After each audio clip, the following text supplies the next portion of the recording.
En tout cas, voilà, super. En tout cas, c'est un super plaisir de t'avoir, Andrea, comme toujours. Voilà, c'est toujours des super présentations et puis c'est un plaisir d'avoir des retours du terrain aussi. Donc ça, c'est vraiment chouette pour que nos élèves puissent se projeter et puis aussi poser des questions. Voilà, après, donc tu es data scientist. Alors, il me semble que tu as eu un nouveau poste. Si tu veux, tu pourras en parler aussi. Mais tu travailles dans l'entreprise Devoteam en tant que data scientist. Et puis voilà, l'idée c'est que tu parles un peu de tes projets, de ton parcours, et puis que les élèves puissent en même temps te poser des questions par rapport à tout ça. Oui, merci beaucoup, Maëlys, aussi de m'avoir invité. C'est toujours un plaisir de te retrouver et de retrouver les équipes des étudiants qui passent des cours chez Wild School, une très bonne école de toute façon. Et donc, j'ai entendu plein de bons retours sur cette école. Et donc, c'est mon honneur de pouvoir Ah, super. intervenir. Euh, voilà. Et donc, je suis très enchantée de vous connaître tous. Et donc, le but de cette intervention est d'être assez dynamique. Et donc, vous aurez des questions peut-être et il sera mon plaisir pour en répondre. Et donc, n'hésitez pas à tout moment m'interrompre si jamais il y a une question. Aussi, je vais partager maintenant mes slides. Et donc, vous allez voir qu'en fin de ce chapitre, je laisse la place ouverte pour des discussions, pour des remarques, pour des questions et des réponses. Voilà. Et donc, en fait, j'étais invitée par Maëlys ici pour faire une présentation sur moi-même, pour vous partager un petit peu mon parcours, pour vous aider peut-être dans le choix de s'intégrer sur le marché du travail en tant que data scientist, data analyst, data engineer, etc. Ce domaine, il est assez récent, d'environ 10-20 ans, et donc il est toujours en train de construction. Et donc, les portes sont ouvertes pour tous. Si vous n'avez pas des gros bases de programmation, ben, ce n'est pas si grave parce que finalement, le but est de pouvoir tous apprendre quelque chose de nouveau. Si la journée passe et vous avez quelque chose de nouveau appris, ben, c'est bien le cas idéal. Et donc, vous allez voir aussi que mon parcours, il est un petit peu atypique parce que je ne suis pas développeuse à la base, mais au fur et à mesure que je me suis renseignée sur ce domaine-là et que j'ai attribué du temps, j'ai fait des investissements dans ces directions, et, les voies se sont ouvertes de plus en plus. Et actuellement, je suis vraiment contente de dire que je fais partie de l'équipe de Devoteam en tant que data scientist et pas seulement. Et donc, aujourd'hui, je vais faire cette introduction sur moi-même. Je vais faire aussi une description de poste de consultant et bien sûr, on va faire une étude de cas concrète avec l'outil SAS que j'avais travaillé et que j'avais appris à un certain moment. Et donc, le but pour moi est juste de vous montrer qu'il y a plein de cas. Moi, j'ai eu des expériences dans un contexte SaaS en début, après avoir fini les études, comme vous actuellement. Peut-être vous aurez aussi l'occasion. Et donc, on va se concentrer sur une classification automatique de voitures, sur un projet qui était vraiment sympa. Aux équipes avec lesquelles j'ai passé du temps. Euh, dans un contexte SaaS avec les équipes de CGI. Ma première expérience en tant que data scientist. Et donc, comme Maëlys a bien fait la présentation initiale, je suis consultante chez Team. Je suis consultante depuis environ 2 ans. J'ai intégré les équipes sur Lyon en tant que data scientist. Et ensuite, depuis l'année dernière, je suis devenue solution leader du pôle data, du pôle One Data à Lyon, ainsi qu'ambassadrice de Devoteam. Donc, en plus de mes tâches de jour à jour qui sont de bien répondre aux besoins du client et de de les aider sur des problématiques diverses qui sont liées à la data. Ben, maintenant, je suis aussi ambassadrice, c'est-à-dire que j'essaie de promouvoir le plus l'image de Devoteam pour montrer qu'en fait, être consultant et surtout en première partie de carrière, c'est quelque chose de très attirant qui peut vous donner une grande possibilité d'avancer rapidement, de prendre beaucoup de compétences techniques, d'apprendre des compétences plus vite et bien sûr d'évoluer sur cette voie professionnelle que vous choisissez. En tant que solution leader, d'un autre côté, j'ai des responsabilités en interne chez Devoteam, c'est-à-dire que je fais des qualifications techniques, j'accompagne les autres consultants sur des problématiques data, je propose des formations et des certifications, je reçois des retours et j'essaie de les accompagner le plus possible pour que si au bout d'un moment, ils sont désireux de toucher ce domaine de façon plus pratique, ben, que je sois là et que je puisse les aider à tout moment avec mon expérience. Voilà. En plus de ça, je suis co-organisatrice et présidente de l'association Lyon Data Science à Lyon. Et donc, n'hésitez pas à vous connecter sur le meetup de Lyon Data Science si vous voulez apprendre sur des nouvelles de façon mensuelle dans le domaine de la data. C'est quelque chose que je fais avec plaisir et nous organisons des conférences tous les mois. C'était un peu plus difficile cette période parce qu'on a dû le faire tout en ligne, mais on organise des conférences avec des invités qui ont des grosses expériences dans le domaine de la data, dans des entreprises différentes et qui nous montrent un petit peu leur savoir-faire dans des outils spécifiques liés à la data. Soit-elle plutôt côté ingénierie, plutôt big data, plutôt algorithmie avec des modèles de machine learning.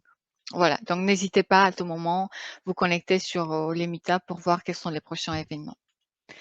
En plus de ça, je suis aussi professeure de data science sur des modèles de machine learning chez GEDA. Je fais aussi des statistiques, des visualisations, de gestion et traitement de données. Et donc, en fait, j'essaye aussi dans mon temps libre faire le plus possible pour devenir une personne accomplie de point de vue professionnel. Et de temps en temps, ça me fait beaucoup de plaisir de pouvoir intervenir comme c'était le cas aujourd'hui, mais aussi de pouvoir guider les jeunes esprits, c'est ça ce que je dis, pour l'intégration sur le marché du travail sur ce domaine qui est extrêmement intéressant et que je considère va vraiment modifier l'évolution de de la société, va impacter l'évolution de la société dans une manière extrêmement positive. Et donc, on reste à la vieille pour voir si ça va être bien le cas ou pas. Voilà. En plus de ça, j'étais étudiante à Lumière Lyon 2 ici, à Lyon donc, et donc maintenant je suis aussi professeure vacataire, sur le master, deuxième année de master en analyse politique économique, toujours sur des problématiques de modélisation de données, pré-traitement, visualisation et programmation statistique. Et ça, c'était extrêmement intéressant parce qu'en tant qu'étudiant moi-même, j'ai pu voir quel est le curriculum actuel et en tant que jeune entrant sur le marché du travail, j'ai pu aussi voir quelles sont les demandes, le prérequis de la part des recruteurs. En plus de ça, en tant que recruteur moi-même, de qualificateur technique, ben, je sais exactement de quoi on a besoin pour assurer que le candidat ait les bonnes connaissances et qu'il soit éligible pour le poste qu'on lui propose. Et donc vraiment, toutes ces expériences ont fait que j'ai reçu un poste de professeur vacataire et donc j'ai eu la main ouverte de créer n'importe quel cours je désire que je considère utile pour les étudiants. Et c'est comme ça que j'ai organisé mon cours autour de la modélisation de données et de la visualisation. Modélisation avec Power BI, un outil extrêmement puissant et demandé sur les entreprises actuelles et bien sûr, les modélisations avec Python qui est un langage de programmation très puissant, voire le plus puissant possible sur des problématiques des algorithmes de machine learning. Voilà, c'est un petit peu la présentation personnelle. J'essaierai de le faire assez court quand même. et donc je continue un petit peu avec, mon parcours, universitaire. Donc je suis diplômée en économie, à l'Université de relations économiques internationales à Bucarest, mais aussi ici à Lyon en licence, de sciences économiques et de gestion. J'ai continué avec un master 1 et 2 dans l'économie quantitative et l'analyse politique économique et finalement, j'ai eu la chance de faire, un cursus, par l'intermédiaire de langage de programmation procédurale SAS qui était à l'université. Et c'est grâce à ça que je me suis rendu compte que le domaine de data science ou de data analyse peut être extrêmement attirant par rapport au domaine économique qui se résumait juste, au concept théorique et pour lequel je ne trouvais pas vraiment de l'applicabilité dans un contexte, pragmatique de marché, réel. Voilà. Et donc ce campus, il a été, un life changer pour moi parce qu'en fait, par chance, j'ai reçu une invitation de participer et déposer ma candidature pour pouvoir, faire un mois de préparation intensive, à Paris, sur ce langage sur lequel je ne connaissais absolument rien. Mais en fait, j'ai suivi toutes les étapes possibles. J'ai voulu apprendre ce langage parce que je l'avais de toute façon en tant que cursus à l'université et donc j'avais pensé que je risque rien si j'apprends. De toute façon, il me faut pour mes examens. J'ai participé à l'examen en ligne. J'étais admise, sur cet examen. Il y en a eu environ 200 candidats. On a dû aller 2 fois à Paris pour, faire des entretiens avec des partenaires business de SAS pour pouvoir assurer un stage, en fond de ce campus. Et donc j'étais retenue, j'ai eu la chance parmi 20 ou 22 personnes, en 2017, de faire partie de ces équipes, extraordinaires. Et donc c'est comme ça que je me suis rendue qu'en fait, le monde, est assez petit et qu'en fait, même si on considère que la France est grande, beh, il y a autant de personnes qui connaissent cette application et donc en fait on se connaît, tous entre nous. Et c'est un esprit extrêmement agréable, celui de appartenance à une communauté et partage, d'intérêts et des passions autour, des mêmes outils de développement dans ce cas. Voilà. Et donc, suite à ce campus, j'ai fait mon stage chez CGI Montpellier qui était le partenaire Gold.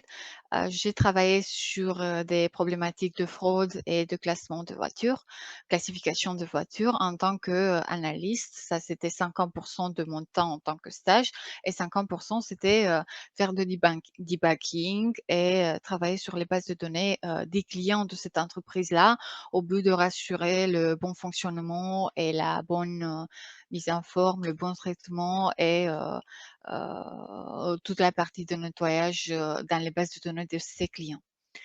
Ensuite, je suis revenue, sur, Lyon, et j'ai travaillé, chez Econocom en tant que data scientist, toujours sur des problématiques, de classification et de machine learning, jusqu'au moment que j'ai décidé d'intégrer les équipes de Devoteam, qui était la première fois pour moi, cette expérience de travailler en tant que consultant que je n'ai, jamais connue auparavant. Voilà et c'est comme ça, en fait, que je suis devenue consultante. En début, je ne savais pas quel était vraiment l'enjeu, le fait d'être consultant par rapport à le fait de travailler en interne, dans une entreprise comme, j'avais, fait chez Econocom. Mais finalement, cette expérience m'a apporté plein des de bonheur et je suis vraiment contente, de faire un choix, comme celui-ci, même si en début on ne sait pas vraiment à quoi s'attendre. Vous savez toujours, sur le marché, il y a beaucoup d'asymétrie d'informations et on ne peut jamais garantir que tout se passerait comme on le souhaite. Et heureusement pour mon cas, vu que j'étais vraiment motivée d'intégrer l'équipe et de faire un bon travail et d'avoir des bons retours, beh, en fait ça c'est prouvé extrêmement utile pour mes voies professionnelles. Et donc, au fur et à mesure que j'ai eu plein d'expériences, beh, j'ai commencé à accumuler plein de, connaissances sur des outils de visualisation et de data science. Donc, j'ai un niveau assez avancé, je trouve, en Power BI et Tableau comme outils de visualisation qui sont, parmi en fait, je pense que sont les plus utilisés sur le marché, lyonnais de toute façon. SAS Visual Analytics, c'est bien sûr un outil de visualisation que j'avais pratiqué, pendant mon stage et qui est extrêmement intuitif une fois qu'on connaît les concepts de base. Dataiku, qui est une plateforme de data science qui offre aussi des capacités de visualisation. Kibana, un petit peu, j'ai eu l'occasion de travailler avec Kibana, qui est aussi un outil de visualisation. Orange Canvas, qui est une plateforme de data science qui propose justement des algorithmes de machine learning par des briques et non pas un codage strict. C'est la même chose qu'on peut réaliser avec SAS Enterprise Miner. Et donc, en fait, la bonne chose avec ça, c'est que soit on peut utiliser la plateforme, l'interface utilisateur facile, soit on peut directement faire drag and drop des fonctions et les adapter au fur et à mesure qu'on développe notre projet. Voilà. Comme langage de programmation, ben, avec mes expériences, j'ai eu l'occasion de travailler avec du Python, avec R et bien sûr avec SAS Enterprise qui est un langage de programmation procédurale statistique.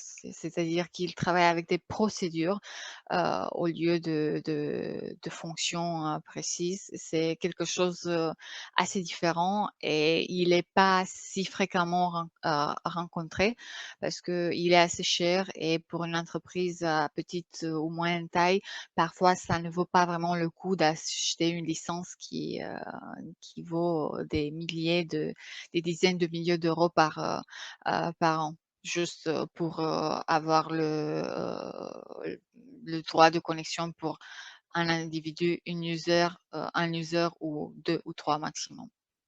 Et voilà. Et au fur et à mesure que j'ai travaillé avec tout ça, beh, en fait, j'ai dû apprendre du SQL bien sûr parce que, il faut toujours revenir aux bases et on sait bien que SQL c'est la base du stockage des données, la base de requêtage et donc en fait, je vous encourage fortement de l'exploiter le plus possible. J'ai compris aussi que vous avez déjà, ce cours, chez Wild School et donc en fait, je pense que vous êtes sur le bon chemin. Voilà. Et bien sûr, on peut travailler aussi actuellement avec des plateformes, de stockage de données en ligne au cloud, comme Microsoft Azure et Google Cloud et moi j'ai eu la chance de travailler sur les 2. C'est pour dire, ces compétences, je les ai accumulées au fur et à mesure. Je ne pourrais pas dire que je suis experte dans aucun de ces outils, mais en fait, j'ai une assez bonne maîtrise pour pouvoir me débrouiller dans cet environnement-là et pour savoir trouver les fonctionnalités qui me sont nécessaires. Voilà et c'est ça, c'est que je vous encourage aussi à faire. Vous ne devez pas maîtriser à fond un outil, vous devez maîtriser les concepts, de base, les algorithmes, la théorie derrière pour pouvoir, trouver votre chemin dans n'importe quel type d'outil. Et donc en fait, par exemple, Power BI et Tableau, beh, sont 2 outils de visualisation mais si vous les étudiez un petit peu en détail, beh, vous allez voir que les fonctionnalités, elles restent à peu près quand même, les mêmes et donc en fait, ici, c'est juste une façon de s'adapter à l'environnement de travail et de dire: «Voilà, je connais ce concept, je le maîtrise, maintenant je le cherche dans cet outil que je n'ai jamais vu auparavant» et c'est ça, c'est que j'ai fait, surtout en n'ayant pas en début des connaissances poussées de programmation, surtout en objet orienté. Voilà et donc heu, l'idée d'ici, par rapport à ces skills-là est de pouvoir être capable de se débrouiller dans plusieurs environnements qui sont liés au domaine de compétences qui vous intéressent et donc par exemple, ici j'ai donné juste un petit peu en vue des outils qui pourront être nécessaires, sur des briques spécifiques, qui se trouvent au sein des projets de machine learning et de data science en général. Voilà. Je ne vais pas rentrer en détail parce que je suis attentive aussi sur le temps, mais c'est pour, vous montrer qu'en fait, une fois que vous avez la structure et la bonne approche de pouvoir apprendre, quelque chose, beh, allez-y, il faut juste, passer du temps au-dessus des dizaines et des centaines et des milliers d'heures pour maîtriser l'outil et idéalement sera pour vous de pouvoir, réussir à implémenter vos connaissances dans un contexte professionnel au but de vous confronter avec des cas d'études qui n'apparaissent pas vraiment, à l'école ou qui n'apparaissent pas vraiment dans des projets où on se pose la question théorique sans chercher quelque chose, de concret derrière. Voilà. Sur cette partie-là, est-ce que vous avez des questions?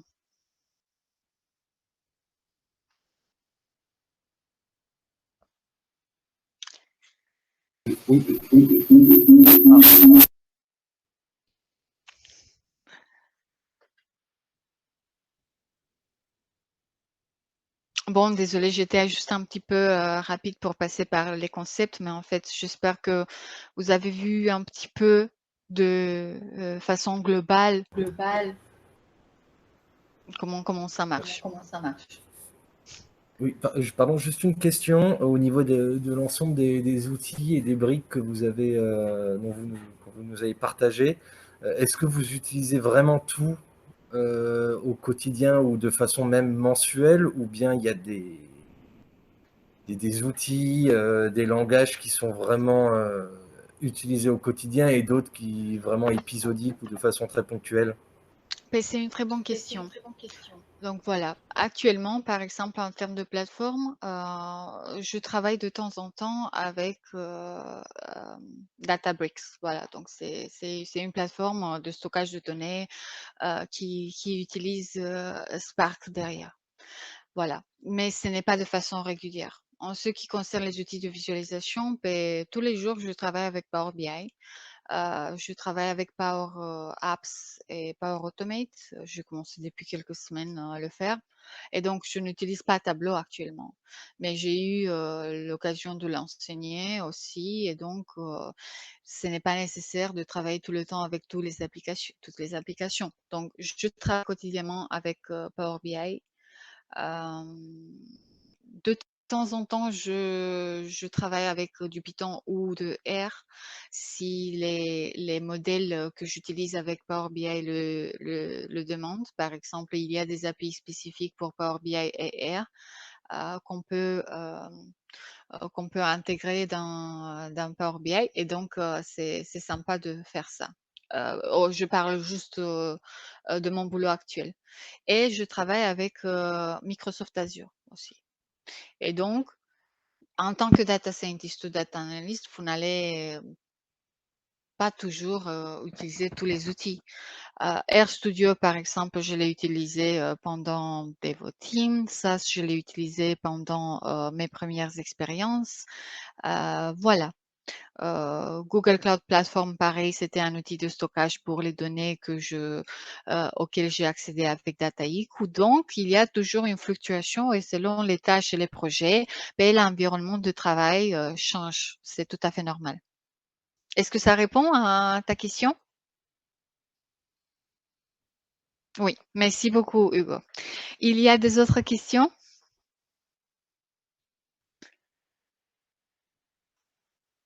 Ben, s'il n'y a pas de questions, ça veut dire que vous avez toutes les réponses ou vous vous êtes endormi entre-temps et c'est pas trop. Ben, c'est parfait. Alors, je continue et si vous vous rappelez les questions, n'hésitez pas à tout moment. Voilà. Et donc, pour continuer, maintenant, je vais expliquer un petit peu ce que je fais en tant que consultante et data scientist, et quelle est ma vie régulière en tant que consultant, comment ça marche, comment ça se passe pendant cette période de crise, etc. Et donc, voilà, la vie des consultantes, elle est un petit peu double vie, on pourrait dire, de point de vue professionnel. Parce qu'un consultant, si vous connaissez déjà ce principe, est une personne qui fournit des services informatiques, si on parlait d'un consultant en informatique, chez les clients de l'entreprise qui vous embauche. Et donc, en fait, selon le type de projet, vous pouvez être attribué à 100% sur un projet pour un client sur laquelle votre boîte vous a attribué. Voilà. Et donc, ça veut dire qu'en tant que consultant, ben, on commence à se rapprocher beaucoup, beaucoup plus des collègues de ce client-là et de connaître la vie interne de ce client plutôt que la vie interne des collègues dans leur propre boîte où on est embauché. Et donc, c'était ça le cas pour moi, en fait, quand je suis arrivée à Devoteam. Ben, j'ai intégré une mission chez Adecco qui était à temps plein et qui m'a rompu complètement de la vie en interne de Devoteam. Et pour moi, c'était dommage parce qu'en fait, je pense toujours que c'est idéal pour toi de pouvoir te sentir comme partie de l'équipe de l'entreprise qui t'embauche et non pas seulement de l'équipe qui t'accueille pour tes services informatiques et qui est le client de cette entreprise qui t'embauche. Et donc, en fait, j'ai intégré des projets de mon client, mais j'ai exprimé mon désir de pouvoir m'investir dans la communauté, dans l'animation des événements en interne. Et c'est comme ça qu'en fait, je suis devenue ambassadrice de Devoteam. Et maintenant, en fait, je participe à toutes sortes d'organisations et des événements qui sont liés et destinés à expliquer un petit peu la vie des consultants chez Devoteam, les différentes briques, les processus de recrutement, toutes sortes d'activités de Devoteam. Et voilà, c'est quelque chose qui me fait beaucoup de plaisir et si je peux montrer que je m'éclate parce que c'est le cas, alors ça serait dommage que quelqu'un d'autre ne puisse pas le faire parce qu'il n'est pas au courant avec ça. Et donc c'est pour ça qu'en fait je suis extrêmement vocale, si on peut dire, sur ce côté implication dans des événements internes et externes, au bout de se faire remarquer dans le sens où voilà, je suis présente, je veux faire partie de votre communauté, je suis partie de votre communauté finalement et donc allons-y, buvons une bière après. Voilà. Et donc, c'est pour ça aussi que je suis devenue solution leader. Pour moi, c'était idéal si je pouvais travailler chez un client, mettre en pratique les connaissances que j'avais et acquérir des nouvelles autres, mais aussi d'avoir un œil proche de qu'est-ce que se passe en interne chez Devoteam, quelle est la composition des équipes, comment est-ce que ça évolue, le pôle, etc. Et donc, on a échangé déjà avec Maëlys sur ce sujet-là. Depuis l'année dernière, en octobre, je suis devenue solution leader. Et maintenant, je suis responsable avec le développement de ce pôle-là, avec la création du business, avec l'animation de la communauté, avec l'accompagnement des consultants, proposition des formations, certifications et suivi des consultants juste sur la partie data. Voilà, c'est quelque chose qui me fait plaisir et donc c'est pour ça que je suis contente que être un consultant dans une boîte qui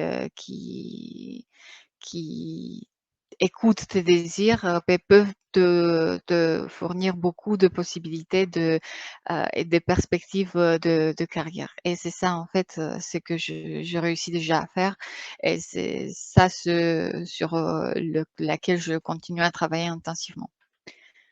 Et donc ça, c'est la partie être consultant. Voilà, comme consultante, moi, j'organise des événements aussi pour la partie data science, pour donner plus de visibilité sur mon domaine à mes collègues, mais aussi je participe à des événements externes pour donner plus de visibilité sur le pôle data aux personnes extérieures de Devoteam. Mais à temps plein, moi, je suis consultante chez Adecco et donc en fait, j'ai eu l'occasion jusqu'au présent de travailler sur trois projets différents, trois grands projets différents. Le premier, c'était sur RPA, qui est un Robotic Process Automation Concept. Ça veut dire utiliser des applications pour automatiser des tâches répétitives. J'ai été aussi un Project Management Officer Architect sur des problématiques d'entreprise, architecture d'entreprise à Adecco pour tous les projets qui sont en phase d'initiation ou de planning. Bon, voilà, ça va prendre encore plus si on rentre en détail, mais c'est avec cette occasion que j'ai acquis des compétences de project manager. Et donc, vous voyez, être un consultant, ça veut dire être capable de s'adapter, être capable d'être polyvalent, être capable d'avoir la motivation et l'esprit, le désir et l'enthousiasme d'apprendre des autres choses et non pas de rester coincé juste dans son périmètre. Et donc, en fait, toutes ces expériences que vous voyez ici, ben, elles m'ont aidé à me développer aussi comme personne, mais aussi comme employé. Voilà. Et data scientist, c'est-à-dire qu'actuellement, je travaille sur des problématiques de BI reporting et on travaille sur des POC dans des projets spécifiques pour plusieurs clients internes à Adecor. Et donc, quand je réfléchis à l'idée d'être consultant, ben, j'ai vite fait écrit quelques points clés qui m'intéressent vis-à-vis de cet aspect. À la gauche, ce sont plutôt euh, tout ce qui appartient à l'entreprise elle-même et comment est-ce qu'on se projette dans cette entreprise. Et à la droite, c'est ce qui appartient à toi-même en tant qu'individu et comment est-ce que toi-même tu te projettes dans l'entreprise et dans la mission sur laquelle tu travailles. Et donc, être consultant, ça veut dire, oui, des perspectives d'évolution. Puis on évolue toujours. On évolue de point de vue personnel, personnalité aussi, et surtout capacité technique. On ne reste jamais sur le même niveau de compétence parce que l'environnement du client, il est un environnement émergent auquel il faut répondre rapidement et il faut être capable à être réactif. Voilà. Au sein de Devoteam, on peut faire des formations et des certifications et donc ça, c'est toujours un bon aspect parce que ça fait partie de la vie d'un consultant, celle de pouvoir se certifier et se former. Et en fait, Devoteam a vraiment une politique très forte vis-à-vis de ces possibilités. En tant que consultant, ben, on ne stagne pas, on ne reste pas dans un même endroit avec les mêmes environnements, avec les mêmes collègues toujours. On change toujours de projet régulièrement et ça fait que ça nous augmente la capacité de s'adapter aux différents systèmes informatiques. Et c'est pour ça que je répondais tout à l'heure à Hugo, je ne travaille jamais avec tous les outils et je n'ai jamais travaillé juste avec un certain outil utile parce que chaque fois quand je change de mission, mais en fait, je change toute la plateforme sur laquelle je travaille. Je change absolument tout ce qui est lié à l'état actuel et donc on démarre de zéro et on espère qu'on va être bien adapté sur les besoins de ce qu'on nous demande. Voilà. On peut aussi participer à des projets annexes. On peut aussi changer de rôle ou de poste si c'est le cas, avancer, avoir plus de responsabilités, moins. Les hiérarchies sont extrêmement ouvertes et donc ce que j'ai adoré en tant que consultante est que si j'ai eu un problème en tant que consultant, ben, j'ai toujours retrouvé quelqu'un avec lequel de ma hiérarchie supérieure je pourrais discuter pour résoudre le problème rapidement et c'est vraiment le cas et pour ça je suis vraiment très reconnaissante. Et c'est pour ça que je vous conseille aussi si vous allez en tant que consultant, ben, essayez de garder bien la liaison aussi avec l'entreprise qui vous accompagne parce que de toute façon, c'est elle qui va vous évaluer finalement et c'est elle qui va vous payer finalement. Et donc, voilà, c'est à peu près ça. Donc, être consultant veut dire faire partie de deux équipes, une de l'entreprise qui vous embauche et une de l'entreprise client. Euh, Ça veut dire aussi qu'on va être capable de participer aux deux communautés, en fait, aux clients et aussi à l'entreprise mère. Ça veut dire qu'on aura l'occasion vraiment de voir une plage de mentalité, de personnalité, des besoins et de façons de travailler qui vont beaucoup, beaucoup vous enrichir. Voilà. C'est à peu près ça, ce que je voulais dire sur cette partie-là, si vous avez des questions.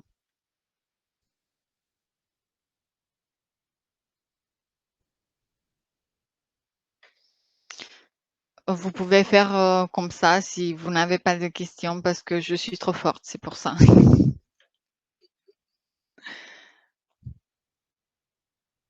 Et, juste s'il y a des questions particulières sur le fait d'être consultant, sur quelque chose qui vous intéresse ou qui vous rend curieux sur moi-même. Quelque chose. Bon. Tu vois les questions par écrit, Andrea? Ah, c'est vrai que je ne les ai pas regardées, mais Il y en a 2 du coup, je sais pas, il y en a une, c'est: est-ce que chaque projet implique qu'une équipe du client soit mise à disposition pour la mise en œuvre des solutions? Si oui, les personnes sont-elles compétentes en data? Faut-il les former? Ou est-ce une équipe entière Devoteam? ben, c'est une très bonne question. En fait, ça dépend des relations commerciales qui existent entre le client et Devoteam, de point de vue, voilà, le client, il peut avoir un certain besoin. Et donc, il a besoin de une ressource, 2 ressources, 10 ressources sur un certain projet avec des deadlines particulières. Si c'est le cas et ça vient de la part du client pour demander, ben, forcément que Devoteam commence à chercher en interne les ressources qu'il a actuelles disponibles, préférablement qu'elles soient très fortes de point de vue technique par rapport aux besoins du client. Et si ce n'est pas le cas, ben, ça peut arriver qu'il peut démarrer des processus de recrutement rapides. Et donc, si ça vient de la part de clients, ben, on répond et on essaie d'être les plus réactifs possible. Si c'est un besoin qu'on avait repéré au client, mais que ça c'est pas forcément clair, ben on essaie à faire plus de recherches et on va désirer montrer quelles sont nos compétences et si elles sont liées, bien sûr qu'on va intégrer des nouveaux consultants sur la mission. Ça veut dire que ça dépend des besoins du client. S'il a besoin de 5 consultants, ben on essaiera placer 5 consultants dans le cas idéal. Mais s'il a besoin d'une seule personne, ben on va recruter ou placer un seul consultant. Donc, ça veut dire que les équipes peuvent être hétérogènes. Donc, par exemple, maintenant, moi, je suis la seule consultante dans mon projet de Devoteam. Il y a un consultant d'une autre boîte qui offre des services numériques et il y a des personnes qui travaillent en interne. Donc, les équipes peuvent être vraiment très hétérogènes. Et donc, c'est pour ça que je dis quand on fait partie de l'environnement du client, ben, en fait, on est tous décollés comme si on travaillait dans la même boîte, mais qui n'est pas vraiment la boîte de l'entreprise qui nous a recrutés. Et donc, oui, ça serait sympa d'avoir des mêmes collègues au sein des mêmes équipes qui viennent de Devoteam, par exemple, mais ce n'est jamais le cas ou c'est pas toujours le cas. Et donc, on se débrouille avec ce qu'on a à notre disposition. Voilà. Est-ce que ça a répondu à votre question? Parfait. Et s'il y a des autres questions, n'hésitez pas parce que parfois, j'ai l'impression juste que je parle trop. Oui. J'avais une question sur Devoteam, sur les secteurs dans lesquels Devoteam s'implique ou pour lesquels elle recrute. Est-ce qu'il y a des secteurs vraiment particuliers ou il y en a vraiment une grande diversité de secteurs? Mais il y a une grande, merci beaucoup Mathieu pour cette question. Il y a une grande diversité de secteurs, c'est-à-dire que Devoteam paraît que toutes les autres boîtes qui offrent des services numériques essaient de se placer et avoir un avantage concurrentiel par rapport à toutes sortes de domaines qui touchent au système informatique d'un certain client. Mais c'est vrai que comme toute autre boîte, en fait, on a des points plus forts et on a des points un peu plus faibles, disons. Et donc, parmi nos points forts de ce point de vue, c'est la cybersécurité, par exemple. Donc, c'est-à-dire pouvoir implémenter des stratégies de sécurité et de cybersécurité au sein de ses clients. Ça, c'est quelque chose avec lequel Devoteam excelle et donc il est connu sur le marché pour pouvoir être en état de répondre à ce genre de besoins. Après, il y a toutes sortes de besoins de type DevOps. Voilà, on a plein de consultants qui travaillent dans ce domaine-là et qui font de DevOps et qu'on cherche aussi dans le domaine. Devoteam mais aussi très fort sur le côté project management. Vous savez qu'un projet, la définition d'un projet, c'est exactement le fait de pouvoir commencer dans le temps avec une tâche précise à établir. Et lorsqu'on a fini cette tâche-là, le projet, il est éphémère. En fait, le but de ce projet-là, il est qu'il arrive à la fin. Et donc, il y a des clients qui ont besoin de développer des projets en interne, mais ils ne vont pas recruter pour un an un project manager ou un chef de projet. Et donc, en fait, il fait appel à des services, des entreprises qui offrent des services numériques, qui ont des project managers ou des chefs de projet qui sont spécialisés sur des projets IT. Et donc, vous voyez à quelle extension on peut être spécialisé ou se concentrer sur des niches spécifiques. Voilà. Et donc ça, ce sont des points très forts. Et après, ce sont les points data sur lesquels on est en plan travail pour pouvoir développer le plus le pôle. Et avec mon arrivée, c'est ça, c'est qu'on essaye de faire actuellement. Puisqu'on a des consultants data, on a des clients qui ont besoin de services data, mais en fait, avec l'arrivée du confinement, les projets data, si elles n'étaient pas de migration des données, se sont un petit peu arrêtés sur le côté innovation, développement, époque, en ce qui concerne le modèle de machine learning, etc. Est-ce que j'ai répondu à ta question, Mathieu? Voilà. Parfait. Donc, oui, n'hésitez pas à tout moment, si vous êtes intéressé, vous pouvez aussi me contacter. On pourrait prendre la discussion pour la suite parce qu'on est intéressé de tout type de profil. Mais c'est vrai que moi, je suis spécialisée à faire des qualifications techniques et de recruter des personnes qui ont des connaissances data. Voilà. J'en profite, Andrea, du coup. La semaine du 21 juin, on organise un job dating. Donc pour nos profils data et dev, est-ce que tu sais si ça peut intéresser Devoteam en termes de profil? Oui, ça peut être une bonne idée. Ouais. Ouais. Je te partage les infos alors. On en parle après. Oui, ok, avec plaisir. Merci beaucoup. Oui, voilà. Des autres curiosités ou des questions? Il y en a? Sinon, je reprends mes slides parce que c'est la partie peut-être qui vous intéresse le plus. C'est un exemple pratique avec un projet que j'avais réalisé. Après, tous les projets sont très intéressants lorsqu'ils touchent à la donnée ou qu'on puisse faire des statistiques et des interprétations dessus sur les données. Et donc, je profite juste pour vous montrer un projet qui était vraiment très sympa, qui a été développé dans les équipes de mes collègues sur les outils avec les outils SAS. Et donc, je vous ai parlé un petit peu qu'est-ce que c'est un langage procédural, etc. Ce n'est pas pour vous demander un test et vous noter dessus, c'est plutôt pour vous laisser savoir qu'en fait, il y a plein de solutions qui peuvent être offertes sur le marché et que le fait de maîtriser une solution, ça ne va pas forcément dire qu'on va maîtriser l'autre, mais autant qu'on maîtrise des sujets de base et autant que on se forme dessus, on commence à devenir de plus en plus à l'aise avec ce type d'environnement.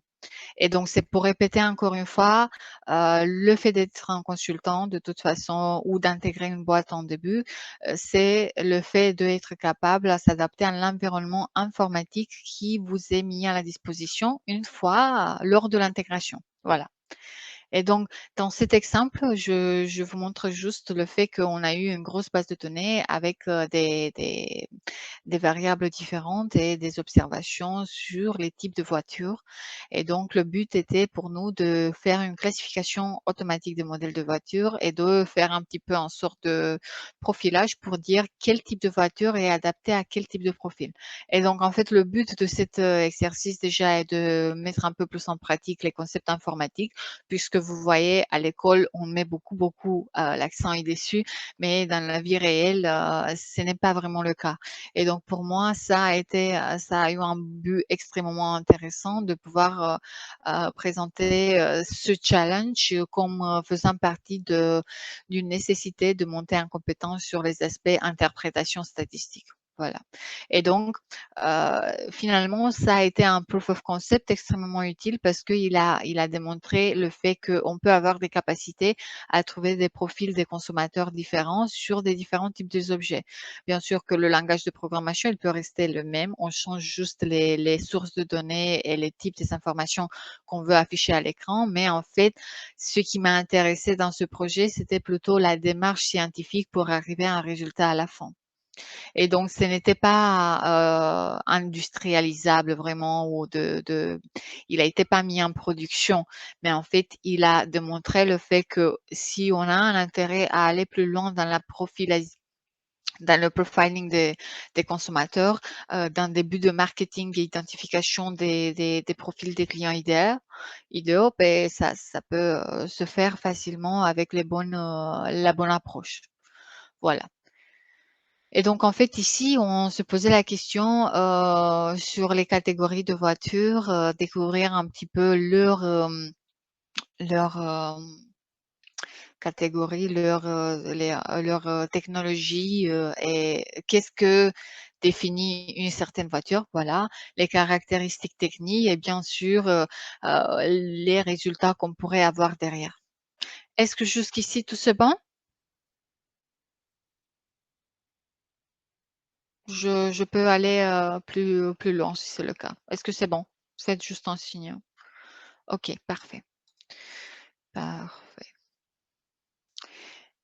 Voilà.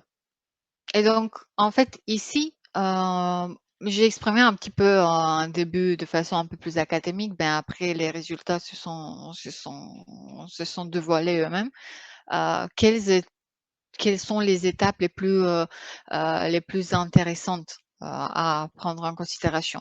Et donc, la première, comme vous savez déjà, c'est l'importation des données et la réalisation des statistiques descriptives sur le dataset au bout de remarquer des patterns spécifiques, au bout de voir un petit peu quelle est la tendance générale des caractéristiques spécifiques, au bout de remarquer s'il y a des valeurs aberrantes, s'il y a des valeurs manquantes, s'il y a des valeurs qui ne devraient pas se retrouver là, etc.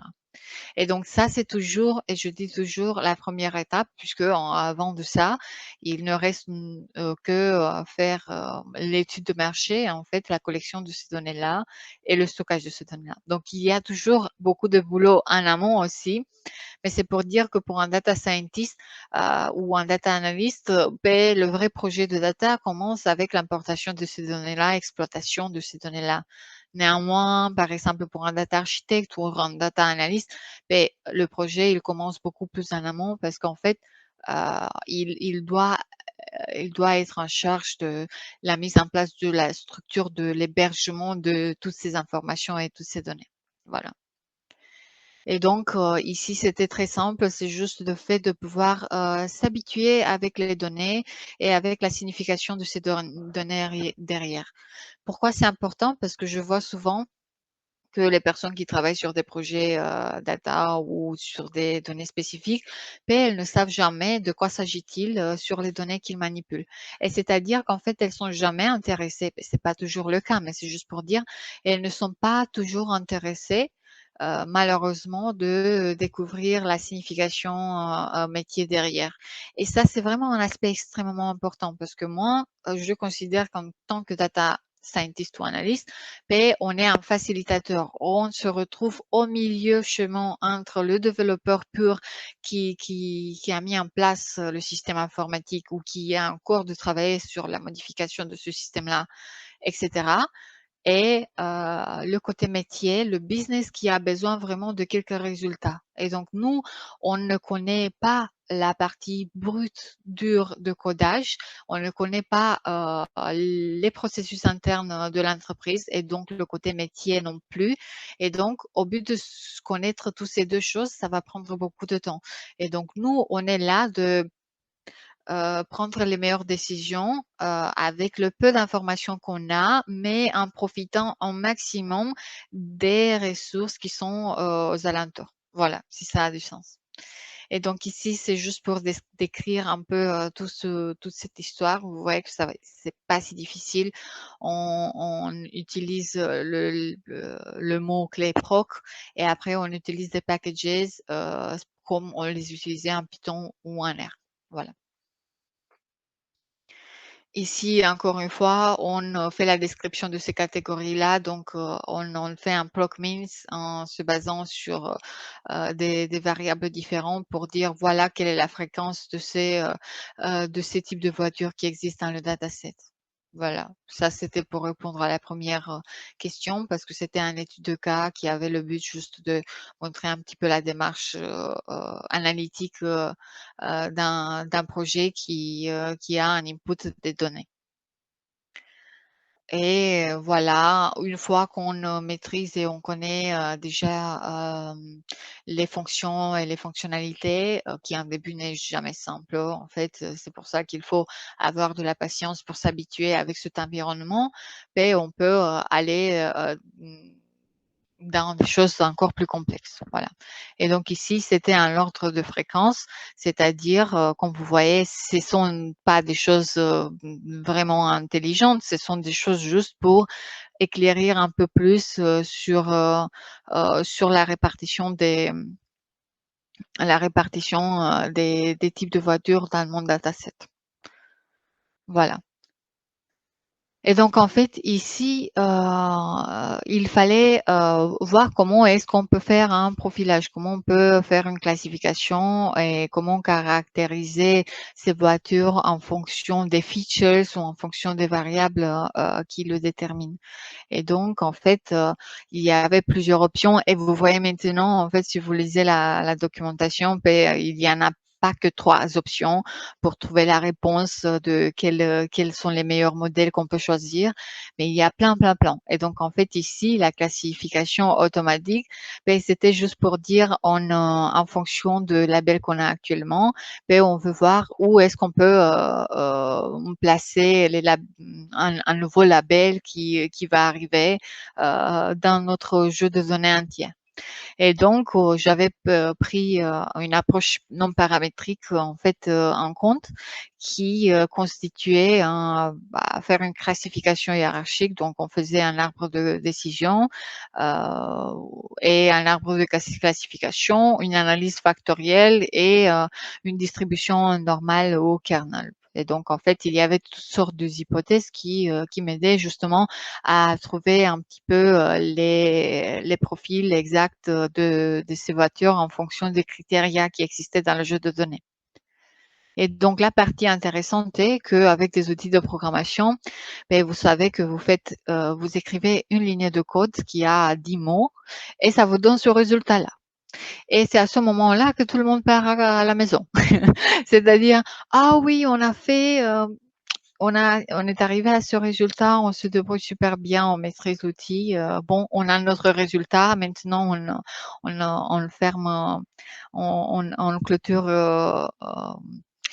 le sujet. Et ce n'est pas vraiment le cas parce qu'en fait, en tant que data scientist, il faut avoir une bonne maîtrise des langages de programmation, donc avoir des bonnes connaissances de computer de programmation de computer software, mais il faut aussi avoir cette connaissance et maîtrise de l'approche scientifique statistique qui n'est pas toujours facile.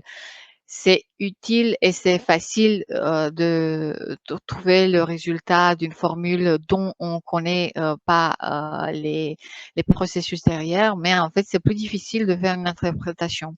Et donc, on arrive à ce résultat, voilà, en fonction des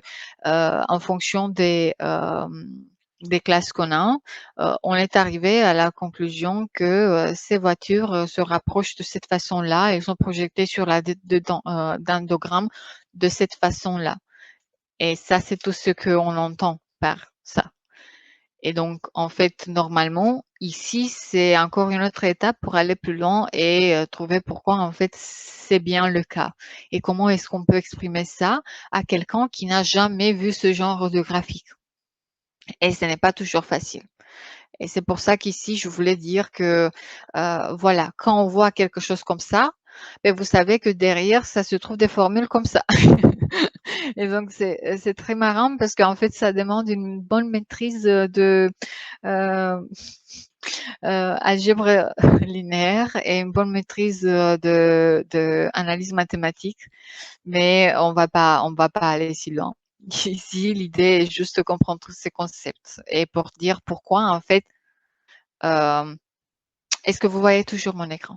Pourquoi, en fait, le sédan ici est si loin de cabriolet? C'est-à-dire que ces deux voitures ont des caractéristiques qui les distinguent le plus possible. Comment est-ce que je peux arriver à cette conclusion?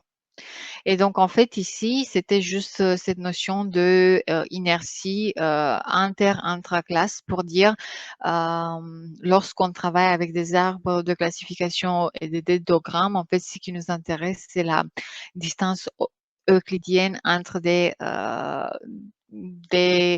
équations précises qui caractérisent une telle valeur. Et donc, je ne veux pas rentrer trop en détail, mais c'est pour dire que, en fait, sur un graphique, ce sédan-là se trouve comme point très éloigné de ce cabriolet. Et donc, en fait, sur l'horizontale et la verticale, ben, ce sont tous les critères qu'on avait pris en considération qui caractérisent le fait d'être un sédan ou caractérisent le fait d'être un cabriolet. Et donc, en fait, ici, le but, c'était de dire, ben, nous, quand on fait le profilage des individus ou dans ce cas des voitures, ben, on veut que les voitures qui se ressemblent le plus en termes de features soient les plus concentrées possibles et donc qu'il y a une très grande homogénéité intraclasse. Et donc, que les voitures qui ont des propriétés très éloignées les unes des autres, soit les plus hétérogènes entre elles, ok? Et donc, qu'ils ont le moins d'homogénéité interclasse. Et donc, en fait, une fois que vous comprenez ce concept-là, après, c'est encore plus facile pour dire, ah, ben tiens, ça fait du sens. En fait, une voiture sport très, très chère, comme en Ferrari, ben, elle est placée à un point, comme point, elle est représentée sur la dimension sur le plan comme un point étant très éloigné d'une voiture grande, pas chère, de famille avec 10 places. Voilà. Et donc, c'est à ce moment-là qu'on commence à identifier un petit peu des patterns sur des types de voitures selon le profil de acheteur de cette voiture-là, le prix de cette voiture, les horsepower, je sais pas comment ça s'appelle en français, etc. Voilà. Donc, c'est pour dire que ce projet, il a été assez petit dans le sens où je l'ai fait avec 10 lignes de code, mais en fait, derrière, il y avait toute une discussion pour décider comment est-ce qu'on choisit ces classes-là. Parce que, en plus du fait que chaque voiture est placée dans une classe à part, il faut tirer sur ces dendrogrammes une ligne pour dire et je choisis combien de classes? Parce que si je vais ici 1, 2, 3, 4, 5, 6, 8, 9, disons 9 classes ici, ben, ça veut dire qu'on a hétérogénéité parfaite. Ouais, ça veut dire que chaque voiture, chaque type de voiture appartient à sa propre classe. Une fois qu'on monte ici, ben, ça veut dire que ces deux voitures sont ensemble dans une classe et tout le reste appartient dans leur classe.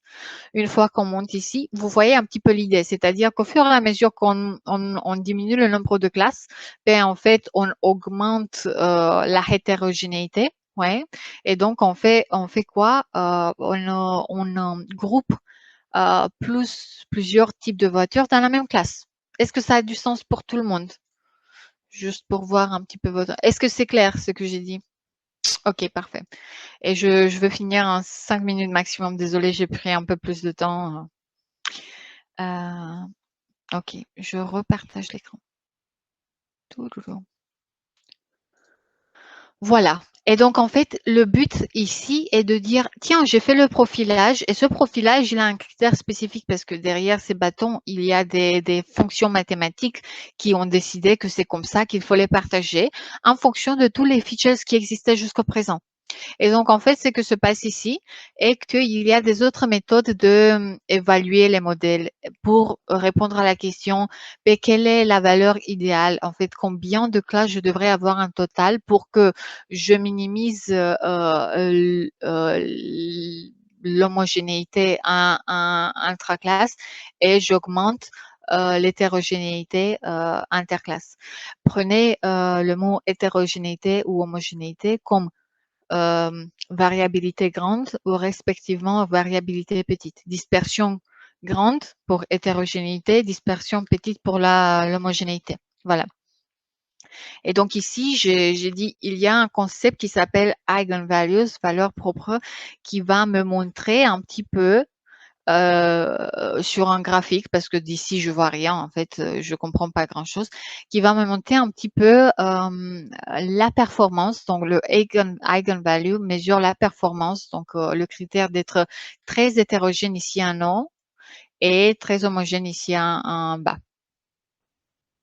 Voilà, ou l'inverse. Et donc, attends. Eigenvalue. Donc, si eigenvalue est 1, c'est-à-dire qu'on a un seul groupe. Donc, hétérogénéité ici, homogénéité ici. OK. Et donc, c'est-à-dire que si l'eigenvalue, je ne me rappelle pas exactement, si le eigenvalue est 1, c'est-à-dire que j'ai 0 classe. Donc, tous les individus appartiennent d'un même groupe, donc c'est hétérogénéité maximale. OK. Intraclasse. Et homogénéité très petite à l'intérieur du groupe. Je pense que vous avez compris un petit peu l'idée. L'idée était pour moi de dire, voilà, à partir de combien de groupes est-ce que je peux considérer que j'ai un profilage qui a du sens de point de vue statistique. Et donc, si vous voyez un petit peu dans la littérature, on va voir que là où c'est la coude, le point de coude le plus important, c'est là où on s'arrête en termes de nombre de classes. Et donc ici, vous voyez que là, le changement de direction entre de 5 à 6 est grand si on passe de 6 à 7. Et donc, en fait, le but ici de dire que selon ce graphique-là, on voit qu'en total, il faut s'arrêter à 6 classes. Et donc ici, si j'arrive ici, sur ce point-là, en fait, la décision sera de couper avec une ligne pour dire tout ce que c'est un rouge, c'est une classe, tout ce que c'est un violet, c'est une classe en soi-même, etc. Donc ici, on est arrivé à avoir 4 classes de façon différente. Voilà, un petit peu pour dire ça.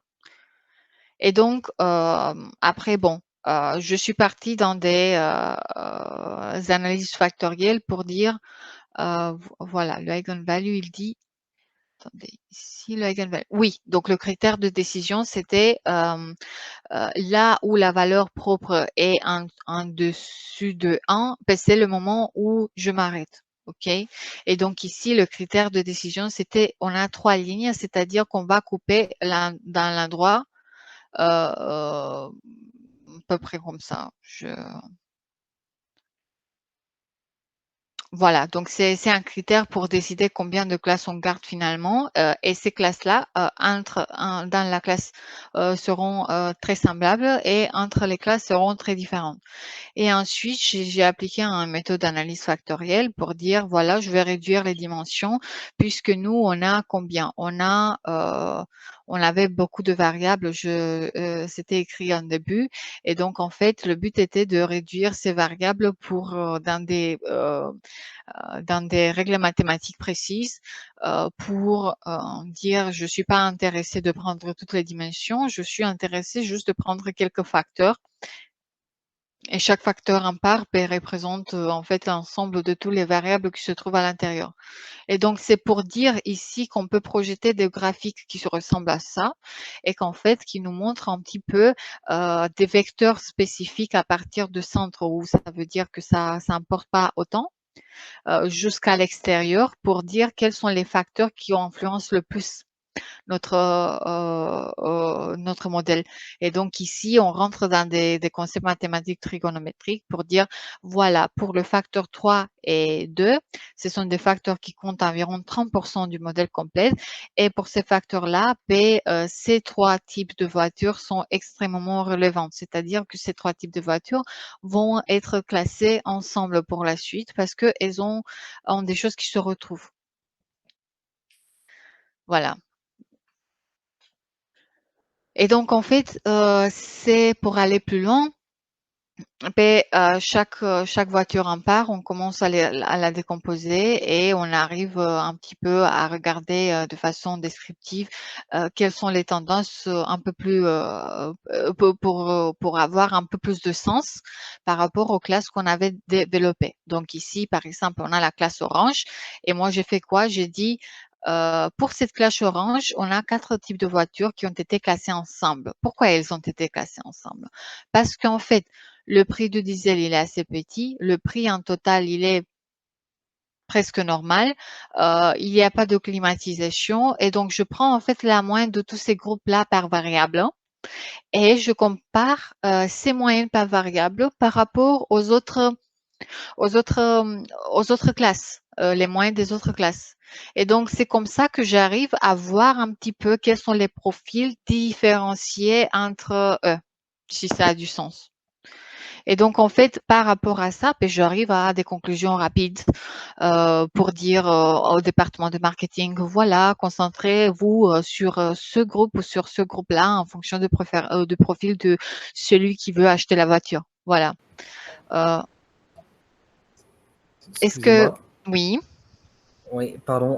Est-ce que c'était vraiment pertinent d'utiliser la moyenne, étant donné que aujourd'hui les modèles de véhicules, ils ont tendance un petit peu, notamment sur les dimensions, on fait des très petits 4x4 et des très grandes citadines. Est-ce qu'il valait pas mieux prendre une médiane que la moyenne? C'est une très bonne question. En fait, c'est une très bonne remarque. Bravo, Hugo. Et donc, en fait, oui. On se pose la question sur la pertinence de ce choix-là. Et c'est pour ça, en fait, que pour la suite, je suis allée un peu plus loin pour voir un petit peu les graphiques de distribution de ces variables pour dire est-ce que je prends la médiane ou je prends la moyenne. Et par exemple, dans le cas de SUV crossover, je vois que les données ici sont assez normalement distribuées. Je peux garder la moyenne. Dans le cas des autres, je veux qu'il y ait un skew à la droite. Donc, en fait, je réfléchis encore un peu. Je me pose des questions sur des variables aberrantes, s'il y en a ou pas. Et je refais mon modèle avec les mêmes étapes, mais en se basant sur ce nouveau principe. Et donc, en fait, c'est pour ça en fait que ce projet, il a le but de amener à la réflexion et de discuter un peu plus pour découvrir quelles sont les variables qui sont importantes selon le critère de classification qu'on avait pris en considération. Voilà. Et donc, on est arrivé à la conclusion juste par rapport à ces observations que pour le SUV crossover, en fait, ce qui compte pour le client, c'est le prix, le carburant, qu'il soit diesel et qu'il n'y ait pas de climatisation. Pour le hatchback, quelle est la classe bleue, c'est la vitesse maximale qui compte. La garantie générale en kilomètres est aussi importante pour le hatchback. Le fait de ne pas avoir le siège en cuir parce que des enfants, petits enfants, nombre de portes et nombre de sièges. Donc, vous voyez bien qu'il y a une grosse distinction entre le SUV et le hatchback de ce point de vue. Et ensuite, les variables sélectionnées par rapport à ce modèle-là, puisqu'il y en avait plein, c'était ces variables qui étaient les plus significatives parmi tous les choix qu'on aurait pu avoir. Bien sûr, ça, c'est pas la seule méthode possible, c'est juste une approche. Il y a beaucoup de méthodes de feature selection, mais c'est pour donner une idée que, en fait, juste par un seul moyen, on peut découvrir plein de choses sur les jeux de données qu'on a à la disposition. Et donc, la conclusion est que vraiment, je vous encourage d'exploiter le plus possible ce genre de projet. Elles font des très bons exercices aussi pour vous-même, mais aussi pour vos collègues, pour pouvoir prouver un point, le fait que des projets comme ça sont utiles pour initier des différents POC qui peuvent servir à des clients particuliers et qui touchent à la donnée. Parce qu'actuellement, on a tous besoin de savoir manipuler des données. Et donc, en fait, même si vous n'allez plus travailler dans ce domaine-là, ce que j'espère pas, ben, vous aurez toujours ce besoin de pouvoir manipuler les données et de pouvoir les visualiser, de pouvoir ressortir des KPI et de pouvoir les rendre les plus synthétiques possibles pour servir à la prise de décision économique. Voilà.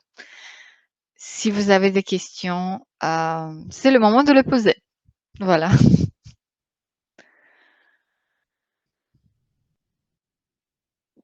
Déjà, merci pour votre patience et pour avoir pris le temps de voir un peu ma présentation. N'hésitez pas à me faire des retours, ça m'intéresse bien de savoir si c'était utile pour vous, si ça vous a plu, quel est votre dernier, voilà.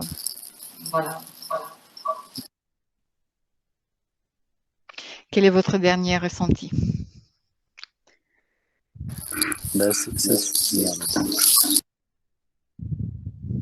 Oui, je pense qu'il faut passer par le PC de la classe. Oui, ben, c'était très intéressant, merci beaucoup en tout cas.